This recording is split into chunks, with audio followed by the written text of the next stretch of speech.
ഒരു നിർമ്മാണ പ്രവർത്തനമാണ് ഇന്ന് നൽകുന്നത്. താല്പര്യമുള്ളവർക്കൊക്കെ ചെയ്യാവുന്നതാണ്. ഇതുപോലെ 1 മുതൽ 6 വരെ അക്കങ്ങൾ എഴുതിയിട്ടുള്ള ഒരു പ്രവർത്തനമായിരുന്നു.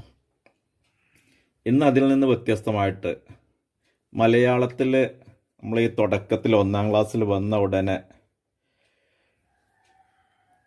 എളുപ്പത്തിൽ എഴുതാൻ പറ്റുന്ന കുറച്ച് അക്ഷരങ്ങൾ ആദ്യം പഠിക്കുന്നുണ്ട്. ആ അക്ഷരങ്ങളാണ് ഇന്ന് നാം പരിചയപ്പെടുത്തുന്നത്. അപ്പോൾ അത് നിർമ്മാണ പ്രവർത്തനത്തിലൂടെ ആ അക്ഷരങ്ങൾ എന്നും നമ്മുടെ കുട്ടിക്ക് ഓർത്തിരിക്കാനും മനസ്സിലാക്കാനും വേണ്ടിയിട്ടാണ് ഇന്നത്തെ ഈ നിർമ്മാണ പ്രവർത്തനം. ഇന്നത്തെ നിർമ്മാണ പ്രവർത്തനത്തിൻ്റെ ഒരു സ്വഭാവം ഞാൻ പറഞ്ഞുതരാം. ഇത് ഇന്നലെ നമ്മളുണ്ടാക്കിയ ഇതുപോലുള്ള ഇതല്ല. ഇതൊരു കട്ടൗട്ട് രൂപത്തിലാണ്. പഴങ്ങളുടെയൊക്കെ കട്ടൗട്ട്. പഴങ്ങളാവാം, ജീവികളാകാം, അങ്ങനെ പച്ചക്കറികളാവാം, പലതുമാവാം. പഴങ്ങളുടെ കട്ടൗട്ടിലൂടെ ആണ് ഇന്ന് അക്ഷരങ്ങൾ ഞാൻ നിങ്ങൾക്ക് മനസ്സിലാക്കി പഠിപ്പിച്ചു തരുന്നത്. ഇപ്പോൾ നാളെ നമ്മൾ പറഞ്ഞതുപോലെ തന്നെ ഒരു കട്ടൗട്ട്, ഒരു പറങ്കിമാവിൻ്റെ ഒരു കട്ടൗട്ട് വെട്ടി ഉണ്ടാക്കിയിട്ട് അതിൻ്റെ പിന്നിൽ ഒരു ഈർക്കിൽ വെച്ചിട്ട് ഒട്ടിക്കുന്ന രീതി. അങ്ങനെ അന്ന് നമ്മൾ പറഞ്ഞു, ഇത് നമുക്ക് എവിടെയെങ്കിലൊക്കെ ഒട്ടിച്ച് വെച്ചിട്ട് അത് ഷോക്കേസിലൊക്കെ വെക്കാം എന്നുള്ളത് നമ്മൾ പറഞ്ഞു. അപ്പോൾ അത് 1 ര എന്നാണ് ഇത് എഴുതുക. ര. പിന്നൊരു അക്ഷരം. ഈ പഴങ്ങൾക്കല്ല പ്രാധാന്യം. നമ്മൾ ഈ പഴങ്ങൾ ഒരു ആകർഷകത്വത്തിന് വേണ്ടിയിട്ട് തരുന്നതാണ്. ഇതിലുള്ള അക്ഷരത്തിനാണ് നമ്മൾ പ്രാധാന്യം കൊടുക്കേണ്ടത്. ഇത് റ. ഇവിടുന്ന് തുടങ്ങി അങ്ങനെ അറിയുന്നവരുണ്ടാവും, അറിയാത്തവരുണ്ടാവും. എല്ലാവരെയും ഉൾക്കൊണ്ട് കണ്ടാണ് നമ്മൾ പറയുന്നത്. ചിലരൊക്കെ വിചാരിക്കും ഇതൊക്കെ എനിക്ക് അറിയാവുന്നില്ല.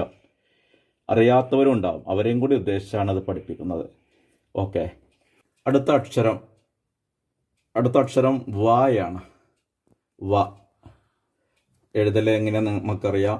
ഇവിടെ നിന്ന് ഇങ്ങനെ വലിയൊരു വായ്വട്ടിട്ടിട്ട് ഒരു ചെറിയൊരു വാല് കൊടുത്തിട്ട് മേലോട്ട്. ഇത് അധികം നീളാൻ പാടില്ല.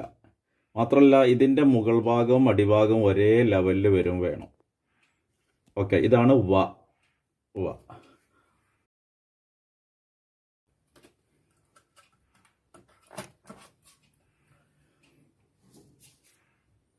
ഇനി ത എന്ന അക്ഷരം ഇങ്ങനെ എഴുതിയിട്ട് ഇങ്ങനെ വന്നിട്ട് ഇങ്ങനെ രണ്ടും ഒരേ വലിപ്പത്തിൽ വരുന്ന രൂപത്തിൽ ത.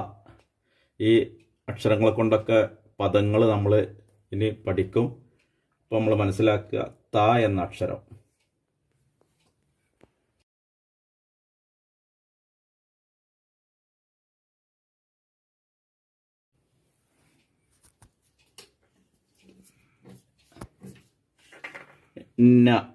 ന എന്ന അക്ഷരം. രണ്ടും ഒരേ വലിപ്പം വരണം, മുകളിലും ഒരേ വലിപ്പം വരണം. അതാണ് ഇതിൻ്റെ പ്രത്യേകത.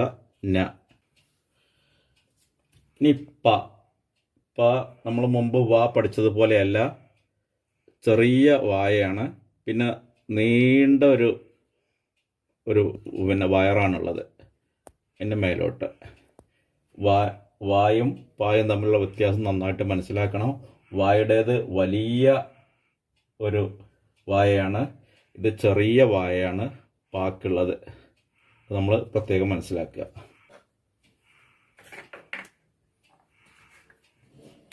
ഇനി ഒരു 2 നാകൾ കൂടിയതാണ് ന. നമ്മൾ എഴുതുമ്പോൾ ശ്രദ്ധിക്കേണ്ടത് മുകൾ ഭാഗത്ത് ഒരേ പോലെ വരണം. ഈ 3 ഒരേ വലിപ്പത്തിലായിരിക്കണം എന്നുള്ളതാണ്. ന. ഈ 7 അക്ഷരങ്ങളാണ് നമ്മളെ 1-ാം ക്ലാസ്സിലെ ആദ്യത്തെ ഊന്നൽ അക്ഷരമായിട്ട് പഠിപ്പിക്കുന്നത്. അപ്പോൾ ഈ 7 അക്ഷരങ്ങളും എളുപ്പത്തിൽ എഴുതാൻ പറ്റുന്നതാണ്. ഒരുപാട് പ്രയാസമുള്ള അക്ഷരങ്ങളൊക്കെ ഇനി വരാൻ പോകുന്നുണ്ട്. അപ്പോൾ ഈ അക്ഷരങ്ങൾ വെച്ചിട്ട് എളുപ്പത്തിൽ നമ്മൾ പറ്റുന്ന പദങ്ങളാണ് ഇനി 1-ാം ക്ലാസ്സിൽ ആദ്യത്തെ പാഠത്തിലൊക്കെ വരാൻ പോകുന്നത്. താര, പറവ, പറ, അങ്ങനെയുള്ള പന, അതുപോലുള്ള പദങ്ങളായിരിക്കും ഇനി 1-ാം ക്ലാസ്സിലെ ആദ്യത്തെ പാഠത്തിൽ വരിക. അപ്പം അതിൻ്റെ മുന്നോടിയായിട്ട് ഈ ഊന്നൽ അക്ഷരങ്ങൾ എന്ന് അതിന് പറയാം. 1-ാം ക്ലാസ്സിലെ ഊന്നൽ, 1-ാമത്തെ പാഠത്തിലെ ഊന്നൽ അക്ഷരങ്ങൾ. ഇത് ഇതേപോലെ നമ്മൾ കഴിയുമെങ്കിൽ ഉണ്ടാക്കിയിട്ട് ഇതേപോലെ തെർമോക്കോളിലോ അല്ലെങ്കിൽ ഗ്ലാസ്സിൽ നാളെ ഞാൻ പറഞ്ഞതുപോലെ മണൽ നിറച്ചിട്ട് അതിലൊക്കെ വെച്ചിട്ട് ഇതിനെ ആകർഷകമാക്കുക, ഷോക്കേസിലൊക്കെ വെക്കുക.